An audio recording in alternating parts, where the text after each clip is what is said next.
What's up folks, it's 2bricks and I'm back in front of my minifigure wall because today we're going to be taking a look at all of the LEGO minifigures released in the year 1999 as a part of my first in its kind LEGO retrospective looking at minifigures from different years of the theme.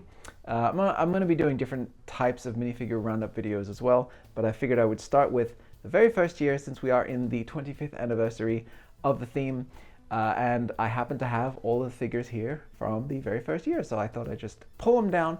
We'll take a look at each one in detail. I'll give you some fun facts and trivia about them on the way, so you can kind of get nostalgic about the very beginnings of the LEGO Star Wars theme that we all love so much and spend so much of our money on. So yeah, let's get the figures off the wall. We'll take them over to the shooting area, and then we'll just take a look at them up close. All right, and here they all are as a group, and don't they just look lovely, folks? I mean, LEGO really came out of the gate swinging with this wave.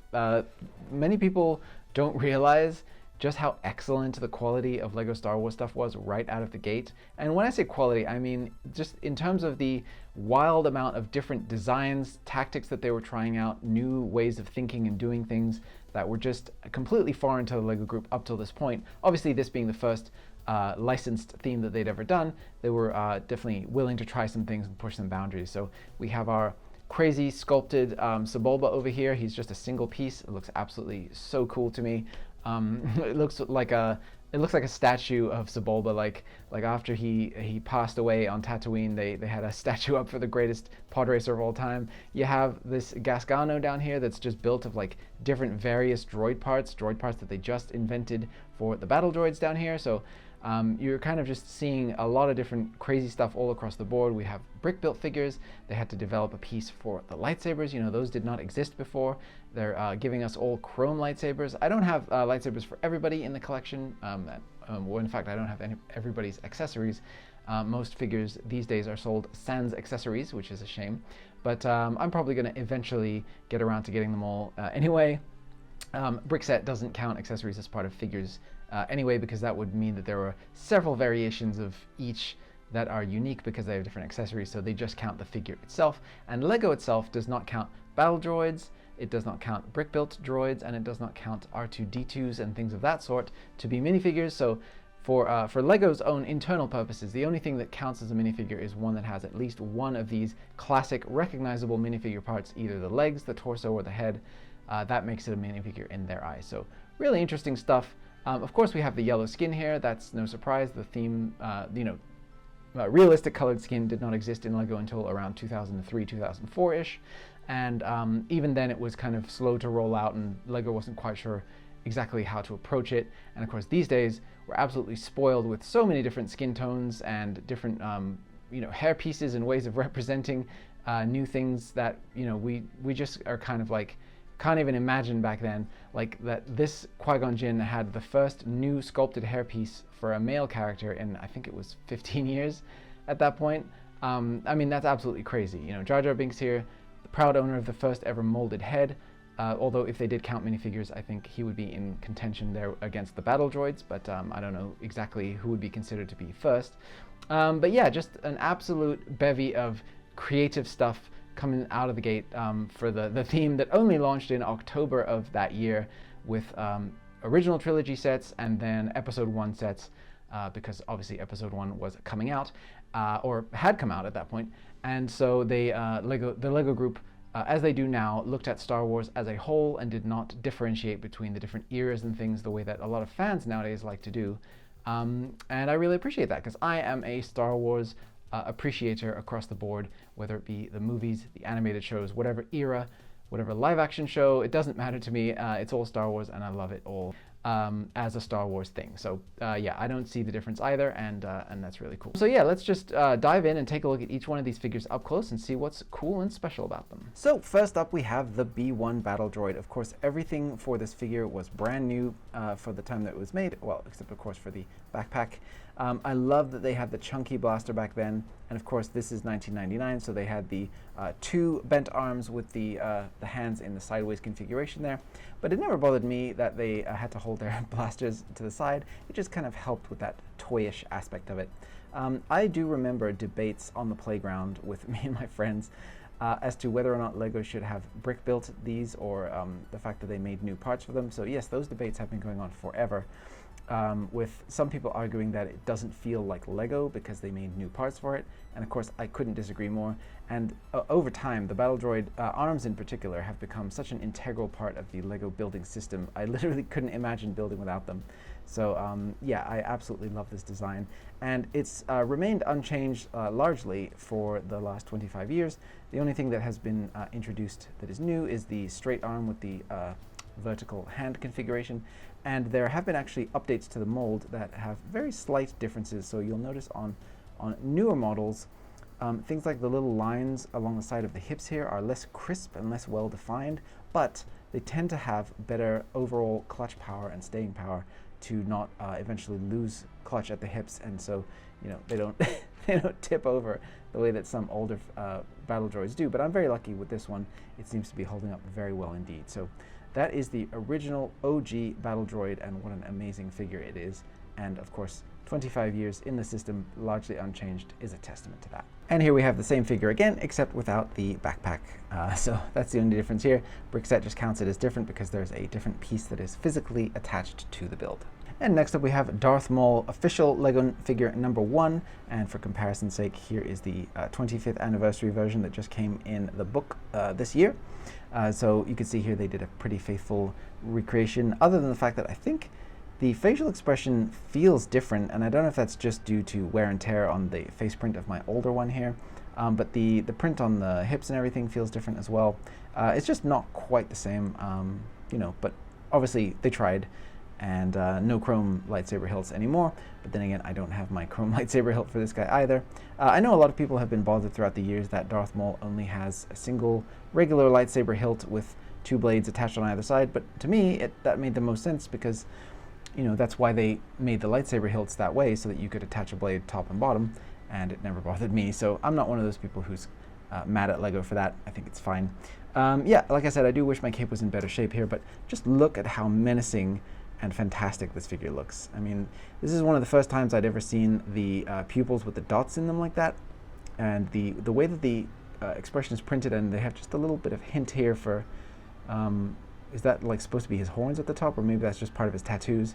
But just the way that all of this comes together, it just all works for me so well, even to this day. And I love the way that the hood slings kind of low and it frames his face like that, where it just gives a lot of negative space underneath the figure. It just somehow makes it look extra menacing to me.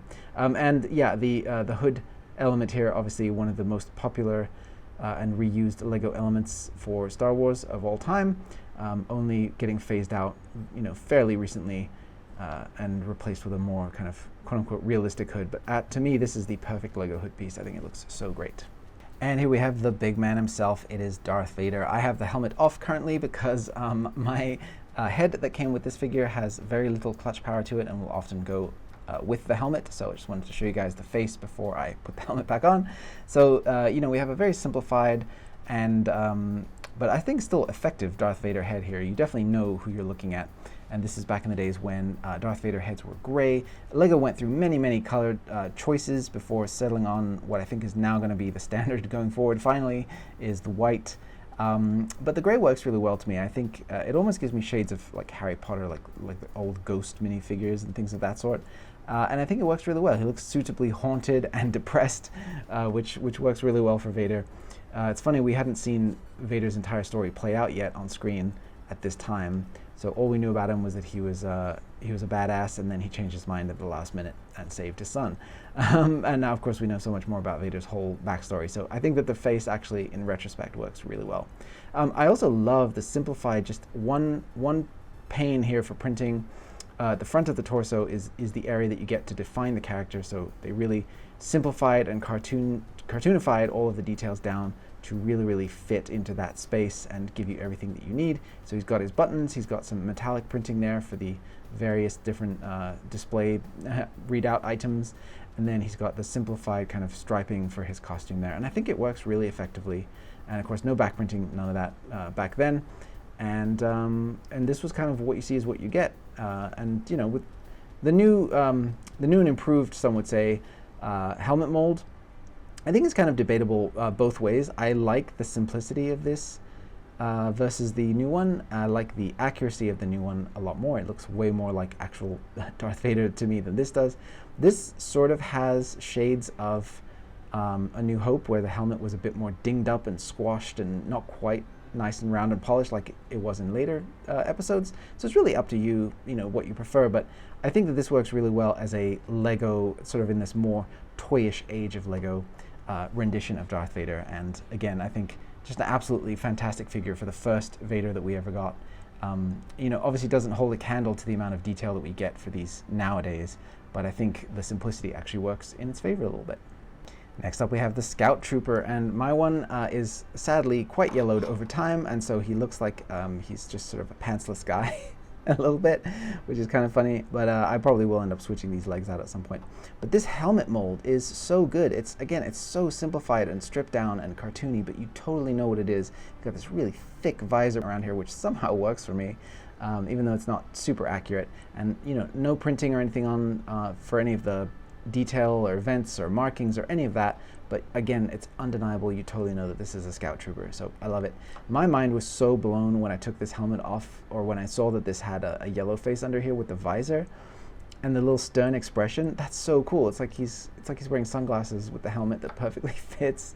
This is something that they would try to do variations of throughout the years with different things. You have the various solutions they've had for Batman and his eyes and things of that sort. So it's really nice to see them playing around with concepts like this early on. And when you line up the helmet and the visor, it looks perfect. It looks so good. And then just giving that little bit of extra expression, I think, is definitely a cool thing to do. Of course, the downside is you can see a little bit of the yellow poking through under the chin, but and behind the head here. But I think, given how tightly this helmet fits, it's actually really not a distraction at all.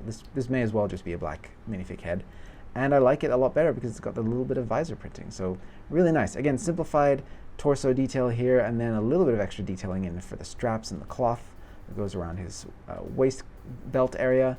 And I think it just looks absolutely great. So yeah, there's your OG Scout Trooper pantsless edition. And here we have Anakin Skywalker. He does not have the short legs because they would not debut until the following year. So he's just regular, sort of, more like, I guess, teenage size Anakin than the 9 or 10-year-old that he's supposed to be in the film. He's sporting the brown helmet, which represents the Naboo starfighter headgear that he wears, as opposed to the gray for the pod racer one. I really like just the couple of details that they included in here for his cloth printing, including the little kind of mesh collar thing that he has on the actual costume. That looks great. So I really appreciate that they didn't just give a generic sort of Jedi robes torso to Anakin. They went the extra mile, and they gave him a nice little bit of extra detail there. So really, really nice. I don't know if this is an artifact of the printing, but it almost looks like he has sort of belt buckle sort of details in there, but I think that's just poorly printed, to be honest. I don't think that's supposed to be there. And I really like this helmet mold, which will be used a bunch more throughout the theme, and I'm pretty sure that this predates LEGO Star Wars. It's just a really nice looking flight cap, and I really appreciate it. The face there, I really enjoy the simplified detail, and the 3 little freckles on either side really shows off the innocence of the young Annie before he does all the terrible, terrible things that he will do. And so, yeah, I think that, again, as a toy, as a cartoonified version of this character, it's so perfect. And here, again, we have the same version of the figure, but with the gray colored helmet and then the dark gray goggles, and it's the same figure otherwise. And I personally have a lot more nostalgia for this because I did not have the Naboo starfighter, but I did have the pod racer, and so this is the version that I think of that lives in my memory for little Annie Skywalker. And next up we have Biggs Darklighter. There is so much new and good about this figure that is just gonna carry through into the rest of the line. We got the orange flight suit. We have the debut of the Rebel helmet here, which just looks absolutely so fantastic. I mean, the printing alone on this figure is immaculate, with all the little checkerboard designs and the little lines across the front sort of logo there, whatever that's supposed to be. But the actual helmet mold itself looks so good. And think about, I mean, this is 1999, and we're getting a custom Rebel Trooper helmet that looks this good. And they even thought about having flat areas to print, and they really planned out where the print was going to be applied for all of the different Rebel Troopers.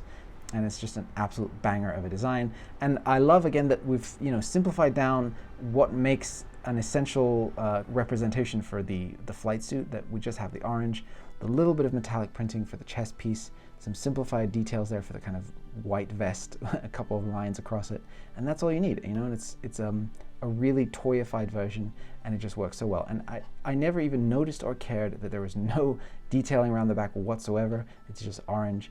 To me, the detailing carried around the back through the power of imagination. And yeah, this would end up being this sort of standard generic flight suit that would very, very slowly get iterated upon and expanded in terms of colors and things, but this was the OG, and it's absolutely great. I love his French kind of waiter look about his face there. The little pencil mustache works so well, and it's undeniably Biggs on account of the helmet, but if you take the helmet away, it's just a very funny looking figure. I really appreciate it. Of course, this is long before the days where we would get things like alternate hair pieces and stuff, so you'd always want to keep the helmet on, and that's fine. That's the signature look. That's the Biggs we all know and love, and there you go. And then here, putting that flight suit to good use again, so the simplified nature of it allowing us to switch to a Hoth rebel trooper, the snowspeeder trooper here. So this is Dak, and he looks like he's just ready to take on the whole Empire. Look how cheerful he is. He's got the classic OG smile that is pretty much just reserved for I feel like custom minifigures from the LEGO store nowadays. I barely ever see this in any sets. I do miss the days where this was the kind of standard, kind of generic guy face or generic person face that we would see in a bunch of different contexts. Of course, nobody misses having 6 million of these smiley face heads in their collection, and all the variety and stuff that we have for LEGO nowadays is incredible. Of course, all the different skin tones that are available are fantastic. There's so much more options to represent yourself as a LEGO figure and have it look more like you. But there's something about this simplicity that is just, it's so pure, it's so innocent, I love it. And he gets the very, very simplified down printing on this with just the blue Rebel insignia there. And again, it's just the bare minimum of what you need, and it captures it very well. Next up, we have the most 90s looking Star Wars figure I could possibly imagine. This almost doesn't look like Star Wars to me. It feels like it's a sort of generic sci-fi space adventure thing with a character who would be like on a skateboard and say radical. He's got the kind of Spider-Man 3 swept over hair a little bit there. The expression with the very cocked up eyebrow that's saying, "Listen, man, I'm a bad dude and you don't want to mess with me." And that's absolutely great. We have the reuse of this white helmet here, or the reuse of this helmet in white with the brown visor. I'm not sure why it was brown. I think black would have been fine, but yeah, it makes it a little bit unique. And then we have the backpack here, which is reused a bunch in the theme, especially in the early years, to represent various different, utilitarian generic backpacks, and here in the white.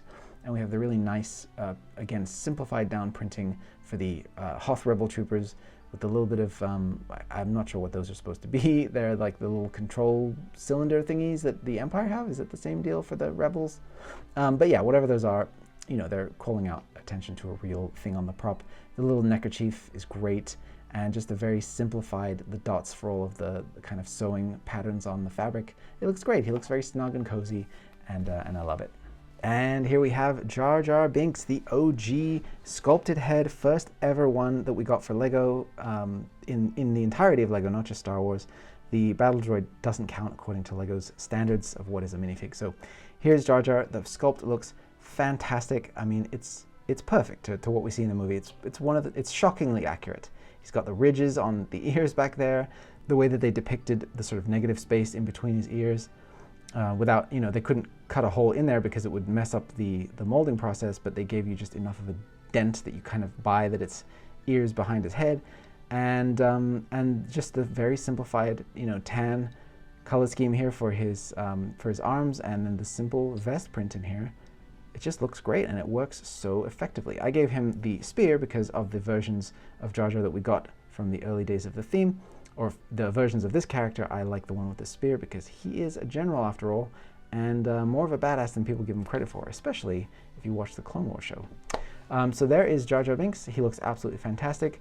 I don't think they've ever made a bad Gungan figure. They've all looked great, and this one is no exception. So starting off strong. Next up we have young Obi-Wan, and he shares the same generic Jedi robe print with Qui-Gon Jinn, and I think this was used for a few other Jedi at the time, and it's so effective. I never even noticed as a kid that Qui-Gon and Obi-Wan share the same torso piece, because it's so expertly designed as to not draw attention to itself that you don't notice. So here's the face here, which almost is giving me Luke Skywalker vibes, and I don't know why. I can't tell you the reason for this, but when I was the age that I was when these came out, I think it was like 12, I thought this looked so much like young Ewan McGregor. I don't know why, but I just looked into that face and I was like, they captured it perfectly. That's literally Ewan McGregor.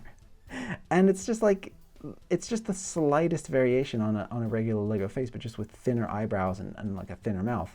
And it just, I don't know, it's something about it. It just worked for me. So he has his chrome lightsaber here, of course, and in the blue color. And pretty much everything about this character is identical to the Qui-Gon figure, except for the head and the hood.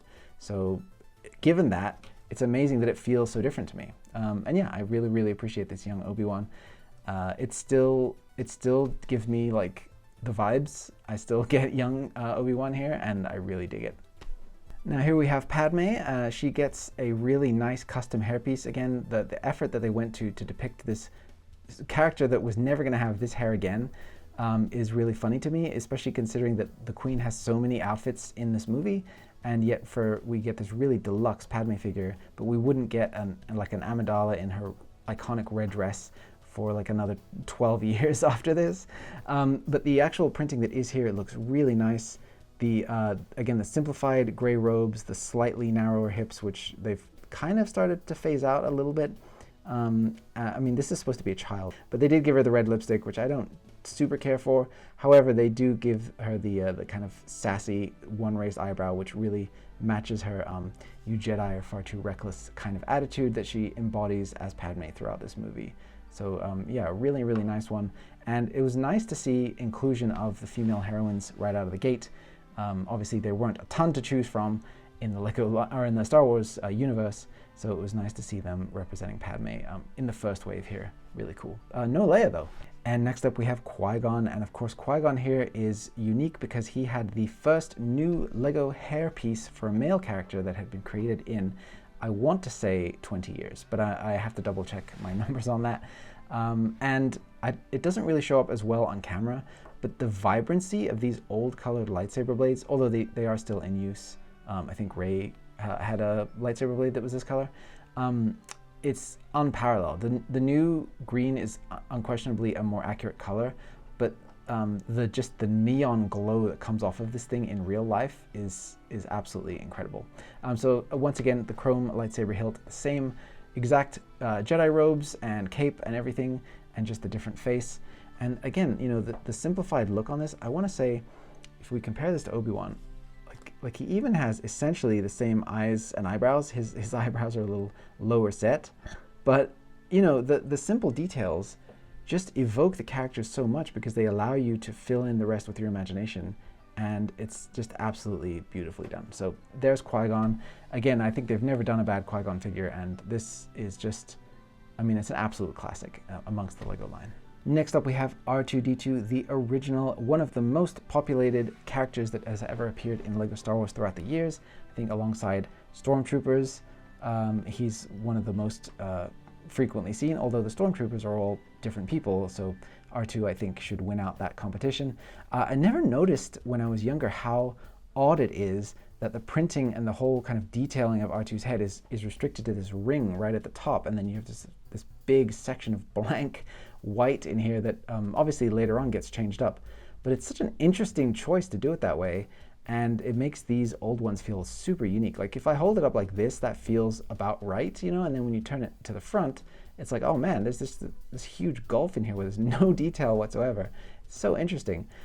I do kind of begrudge LEGO not setting the standard from the beginning that these would have a single stud in the middle, allowing the heads to swivel.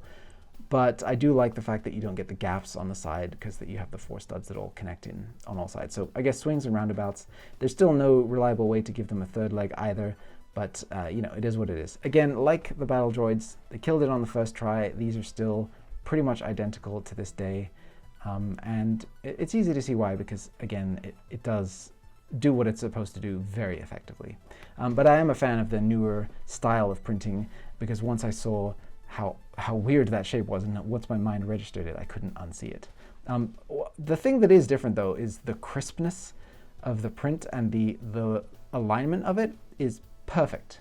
And modern astromechs are nowhere near this crisp and this well done, and the alignment is always wonky on the head. So that's something that's definitely changed over the years. We swapped out one solution for one problem, so it's kind of interesting. But yeah, there's the original R2-D2. And here we have R5-D4, and I do appreciate the fact that LEGO did not simply do a color swap of the R2-D2. You can see that the head printing is unique. He has different spacing on the different dots and details and dashes and things. Some solid stripes have been turned into dashes. So they definitely did go to more effort than they needed to, when a simple color swap probably would have sufficed, and most people wouldn't have even noticed.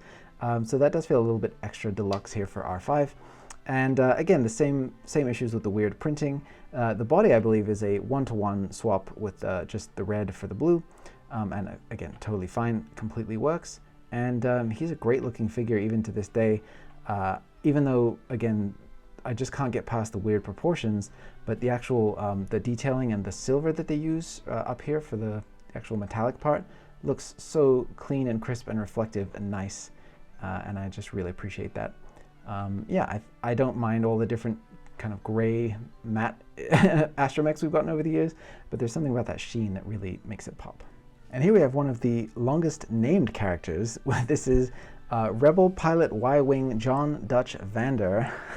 And again, absolutely killing it with the helmet printing. So the only thing that's really unique about this is the head and the helmet, which I think was a really smart decision on LEGO's part, because they could just absolutely crank out these flight suit pieces and then just switch out the heads, and that would save on costs. And because they had done such a good job of designing the flight suit, we did not mind as consumers having them not be unique. But then they put a lot of effort into the head, the helmet printing, and of course we really appreciate that. He's got the kind of checkerboard design. It almost looks like a targeting computer for the Star Wars kind of holographic displays that they have. And he's got the little red dash down the center there. So yeah, looking really, really nice. And again, super crisp lines there, like super ultra thin lines on those, the little logo at the front there. And then he just has the little bit of hair and the I guess you'd call it like communications equipment, his fancy headset there to communicate with everyone and tell them just a few more seconds, etc., and all of the things that Dutch Vander says. Yeah, so another great reuse of this template. Just a fun little bit of personal trivia. For the longest time I thought I had Dutch Vander because I had Big's Darklighter, and I just remembered seeing that logo at the front and the checkered design and thinking like, yeah, I have that one. And then I was very shocked to come to find out that I did not in fact have that one. So yeah, now I have them both, yay! And we have the legendary Rebel ground crew figure with his insane, insanely good mustache and hairpiece there. He looks absolutely great. He looks ready to just go and fuel up and help to re-armor up all of the starfighters and do emergency repairs. His jumpsuit looks great. It's another one of those that if you didn't tell me it was a Star Wars figure, this could totally fit into a bunch of scenes around a LEGO city. Like he could just be a mechanic, and I really like that. Most times Star Wars figures are very, very much related to Star Wars, and you can tell, whereas this feels like it was a very useful figure to have for a lot of different scenarios. I love that he just has a straight up regular old baseball cap in the tan there. And again, it works. You get what you need to out of it, and the detailing I feel like is even more ultra simplified down for his torso piece there than usual. But it's made up for by that excellent, super super character-driven headpiece there with the little dot stubble and the hair. So yeah, really fun one, and I really enjoy this figure, even though it's like not at all accurate to the source material. And here we have Return of the Jedi Luke Skywalker in his camo garb here, which is very weirdly painted on with just a couple of daubs of color of like sand green and gray or white. They're just kind of haphazardly placed on his torso there.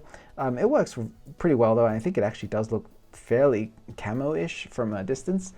But yeah, when you get up close, you can kind of see the dots around the edge of that. The way that it's done is kind of it's weird, like they didn't really have a good way to fade colors back in the day, so they would just sort of, like you would see in old comic books, just sort of increase the spacing between the pixels, as it were, until you fade it out to nothing. So really interesting visually to look at that, that torso print. Again, the super vibrant lightsaber and the chrome hilt. I didn't get a bubble in this lightsaber blade this time like I did with Qui-Gon, so I'm very happy about that. And again, he's got that sort of stoic expression that you'd expect to see. And I'm really, really digging the style of these 1999 facial prints, where it just, you know, it just captures what it needs to so well and just lets you fill in all the rest of the details, you know, other than the fact that his mouth is kind of far down on his face, so it kind of gives you that impression of like Mark Hamill's like sort of longer face. The rest of it is just absolutely, I mean, up to your imagination. Like the hairpiece is just a very generic, regular dude hairpiece, and you could just fill in the rest yourself, and it totally works. Like as a caricature of Luke Skywalker, this 100% works. And I do like the attention to detail of the black hand as well. So aces on this one. And here we have Rebel pilot Luke Skywalker. He comes with the little caution stripe on the front of his visor there, and the red Rebel insignia, of course, to show that he is Red 5. And my one has a slight misprint or a misaligned print or smudge on his lip there. So that's supposed to just have the same kind of generically stoic face that he has for this one. But I think this one's supposed to look a little bit more serious, I think. It could be the same exact print, I'm not sure. But yeah, unfortunately, the damage to that one does make it look a little bit weird. But again, reusing the same flight suit, totally fine, completely works. And I think if you gave him his chrome lightsaber hilt, which I don't happen to have on hand, he would look undeniably even more like Luke Skywalker than he already does. And it's absolutely great. The red insignia just tells you all you need to know. This is Luke Skywalker. And comparing this to the 20th anniversary version of this character, you can see here, indeed, the facial expression is meant to be the same as it is for the Endor trooper there. So it's just a really messed up face print that I have on this one. And next up we have Farm Boy Luke Skywalker, and he looks so great to me. I love the way that they did the robes, simple though they are, with the cloth kind of creases in there, super cartoony once again, and a little bit of stitching in there for his robes. He did get a sort of updated interpretation of this a lot later on in a book. Obviously it has very different looking printing on there for the legs, and the style of it is very different. And they also gave this one back printing, which is kind of an interesting thing to sort of interpret what this would have looked like had it had back printing at the time of production. But yeah, with, again, just the robe tells you everything you need to know, and having the leg printing, which is obviously pretty unique and special to this line, it just tells you that they understood that without that little extra bit of detail, this would not have worked. And that's something that you can see a lot throughout this whole line, is them figuring out what they can get away with and what they actually need to do. And I think it was a very smart decision to do the leg printing, and continuing the robe down just sells this figure in a way that I think it absolutely would not have been sold otherwise. And yeah, this thing is great. It's very iconic, and it's nice to see that the problems with less than opaque printing on legs and characters with printing white on top of other colors is not a new problem. That's been there since the very beginning of the LEGO Star Wars line, so it does make me feel a little bit better that that's not a quality issue that's crept in. It's been baked in since the start. Next up we have some guy named Ben. I don't know, he's just some kind of crazy old hermit who lives on Tatooine. And what I really enjoy about this one is that he has the super like basic looking black line creases that are a completely different style to the other Jedi robes that we've seen in the line, where they have much more sophisticated, I mean, this is you know, how it started and how it's going situation for Obi-Wan here. But the folds and everything are so cartoony in this one. It almost looks like a parody figure, and it's really interesting, the style differences this early on in the line. And then you know, he has a generic sort of beardy face there, but with the thin eyebrows that again just tells you this is a 1999 or early days Lego figure. He has the regular hairpiece that again just worked for like so many different hairpieces back in the day. All they had to do was change the color, and your imagination filled in the rest, even though Alec Guinness wore a crazy toupee that went all over the place in every single shot and looked totally different from shot to shot. You totally buy that this is his hair because of the cartoony simplicity of it and how effective that is at sparking the imagination. So here's old Obi-Wan, and I think he looks great. And you can see here that the 20th anniversary Obi-Wan looks virtually identical, other than the fact that the lines are a little bit fuzzier on the robes for this one, and of course it has the 20th anniversary print on it. But other than that, I think this is the closest they got to really recreating that original figure. Again, obviously slight differences in the graphic design on the face there. But yeah, this is an interesting one to see how close they were able to get it on this particular one. And here we have our first pit droid figure, first of 3 that we got that were unique from LEGO. Of course, like I said, LEGO does not count these as minifigures, but I absolutely do. I loved the build of these back in the day, and I thought that they were just ingenious. This was probably one of the first times I'd ever really considered that you could truly brick build a figure and it could look as good as it's supposed to. Of course, scale-wise, these are gigantic. So if we look at the size of this, I mean, it's as tall as a regular minifigure, even though this one should be shorter. And then, you know, it's just so chunky, but it absolutely works. It kind of fits in with a lot of the classic space stuff where we would have like brick-built robots and little friends and for the minifigures. And I think we would always use our imaginations to scale them down to the size that they need to be. This looks great with the brown and white color scheme. And we do get the 3 different versions, which I really like because they kind of have this Three Stooges routine that they do in The Phantom Menace. And so having 3 that you can put side by side that are unique and they can all bash each other's heads and poke each other's eyes is a really fun way to be able to appreciate this character. It is really funny, though, that in the first year of LEGO Star Wars, the character that we got 3 different ones of was the pit droid. And here's pit droid number 2. So the only difference here is the color of the body piece. He does not have the brown in there for his body piece, but I absolutely love how hunched these guys look. They just look so depressed like they did in the movie.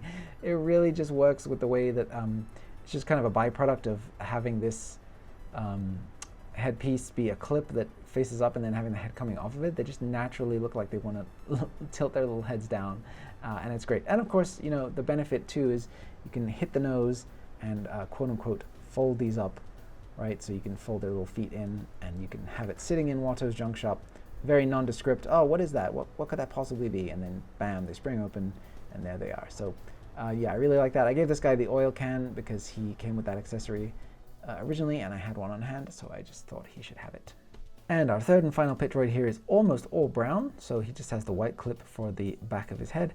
And I think him being almost all brown here actually makes this the most accurate looking one of the bunch. He looks the most like the ones that we see running around fixing up the pod racers, and I really like it. So here are the 3 of them together, and you can just imagine them absolutely knocking each other's domes, blaming each other for everything that's gone wrong, because these guys are not very effective at what they do. And here we have Gasgano, and he actually counts as a minifig because he has a minifigure head. He's got the same flight helmet and goggles as Anakin, and then this really cool alien-looking face, which I think could have worked really well actually for Kaminoan if they had decided to do one back in the day. Obviously, the one that we got now is, you know, fantastic, but yeah, I always thought that this would have worked really well for that purpose. Or maybe a Yariel Poof, the Jedi Council member with the really long neck. It's so fascinating to me that they used this piece that is very obviously recognizably a mechanical thing. It's like a telescope or a gun or a what is it, a drill? Something like that. That definitely has a use as a minifigure accessory, and then they just said, screw it, that this is his body. And, you know, I respect it. I respect the heck out of it. Like, they should do more weird stuff like this, and just having these droid arms attached to this, it's like absolute nightmare fuel, and it's so perfect. It works so well. I love it. It's such an oddity. And like I said, I really hope LEGO messes around and does more crazy stuff like this in the future, even though I know they won't. But this is just like an absolute, you know, unique piece of craziness to come out of the Star Wars line. And that's what we want. You know, we want more weird aliens and cool, crazy stuff because that's what makes Star Wars fun and special. And here we have the Sebulba statue. And I think this thing is so cool. And again, such a weird relic of its day that we just wouldn't see too many more things like this. There was a couple more, but this is definitely the one that stuck out in my mind. So his hand can grip onto a bar, and then his feet are just the same dimensions as a 1x2 plate, so he can just be studded into any surface. And he doesn't have any printing or dual molding or paint application. He's literally just gray, and it's very odd. Like we would get a lot of things throughout the line that were inconsistent in the early years, and this is definitely one of those, where rather than, you know, something like Gasgano, where they built him brick built and then gave him a little bit of minifigure-ness, this is a full sculpt, and unlike, say, Jar Binks, where they gave him the body parts and then just a sculpted head, this is a full sculpt, all one piece. So I would almost count this as a big fig in the sense of it being kind of one of those big molded things like the Rancor or any of those kind of creatures that we would get. But obviously it's minifigure sized. And then they really didn't change up the dimensions of this for the later update of it. Really just the techniques and breaking up the limbs so that it could be a bit more posable. But yeah, this is a really, really interesting and fascinating piece. And somebody did an absolute bang-up job on the sculpt for this because it looks just fantastic. Again, I think they could have just updated the print job only and left the sculpt as it was, and it would have worked absolutely fine. Yeah, so there you go. There is the last figure in the lineup. And just before we wrap up, I just wanted to share with you guys a couple of little bits of OG promotional materials and things that I've collected over the years from around when the theme began. So here you can see the ads for the first wave of Star Wars and this artwork, which is absolutely excellent looking. It looks so great. I really love this cartoony design that they did here for the original trilogy kind of logo, and they did one for the Phantom Menace as well. And I wish that they had continued that because it's really nice looking. And obviously you can just see here the initial wave of sets. So you have the Snow Speeder with its wings flat for some reason. You have the Endor speeder bikes, Luke's land speeder, the X-wing. Oh man, that X-wing! It's so bad, but it's so great. It's really interesting. I might talk about that one day. But it's a really, really special set. And then yeah, the X-wing or the Y-wing TIE fighter chase here. So yeah, this is really great, and I love seeing the original artwork alongside all of the things that were out at the time. So you look at this and you got what is this, Slicers, I think, or Throwbots. Oh yeah, there it is. So this is the pre-Bionicle kind of days. We have this giant air balloon, which always stuck in my mind with the face on the front of it. Kind of reminds me a little bit of that one LAAT gunship with the face printed on it, you know? Kind of gives me those vibes. And just looking at these classic sets, city center, like, you know, long dead themes, ninja. I wonder if we'll ever get ninja stuff again. Yeah, really, really cool. And then just absolutely coming in with the artwork that just goes so hard. Look at that Vader in the background, the way they lit it, and it's fantastic. And these are pre-CGI days, you know, so they're photographing this stuff and they're putting it together after the fact. But man, and of course, pour one out for Rock Raiders, an absolute undeniable stone cold classic of a theme. So there's that. We have an OG instruction manual here. So I actually bought this set to get these figures, and it came with the instruction manual. So we have the little moisture evaporator there. Look at the way that these figures are drawn in here. It's so funny. They look so weird. Like, I don't know how to describe the sort of the shading techniques and stuff that they're doing on these, but they look so strange. And like, just looking at modern day, you know, the LEGO instruction manuals have evolved slowly over time, but like seeing this stuff now, it just looks so foreign to me. It's really funny. I never noticed the changes that was happening, but man, yeah, this is pre so many things, but like black pieces were not represented with the white outlines like they are now. And obviously you can see here, like, everything looks more hand-drawn than it does. I don't know if it is hand-drawn, it's probably not. I mean, I'm thinking this is CG, but like painted. It's really interesting. Yeah, this is really, really fascinating to look at. And then yeah, even for this tiny set, they have a little recommendation for what you can do with it after you're done building it. You can take it apart and make a weird little needle speeder that will come and get you. So there's that. And then here we just have a LEGO Mania magazine ad with the X-Wing on the front. And I just wanted to call attention to this guy right here. Look at that. You would never, ever, ever see that in a million years currently in the LEGO Star Wars line. And I think that's sad. I think that kitschy, weird stuff like this cartoon is cool, and we should see more stuff like that and take it a little bit less seriously and have less of the immaculate CG renders, because this stuff is fun. You know, because LEGO is a kid's toy after all, and I mean, look at that guy. Look at him. He's having a great time. He loves it. So there you go. Just yeah, some fun little leaflets and things that I had from back in the day that I thought was fun to take a look at. So there you go. All right, and here is the full lineup once again. It's just such an interesting spread of figures for the very first year of LEGO Star Wars. I know that they did start in October, so it almost feels like They didn't really fully get going until January of the following year, where we would get the Falcon and all of our OG heroes fully represented. So, you know, obviously here, notable omissions: no Princess Leia, no Han Solo, no Boba Fett, a bunch of characters that you'd expect that they would want to make right out of the gate. No Chewbacca. Did not make it into the first wave, and I think that is just due to the rush of trying to get things out for Christmas and having certain sets that were ready to go that were attached directly to the Phantom Menace, and then, you know, the OG trilogy sets to appeal to the OG fans who were disappointed in the Phantom Menace and definitely looking for some old nostalgic Star Wars. But hey, nothing's changed in the 25 years since. Star Wars fans are always disappointed with what's out now and longing for what came before. That's never going to change.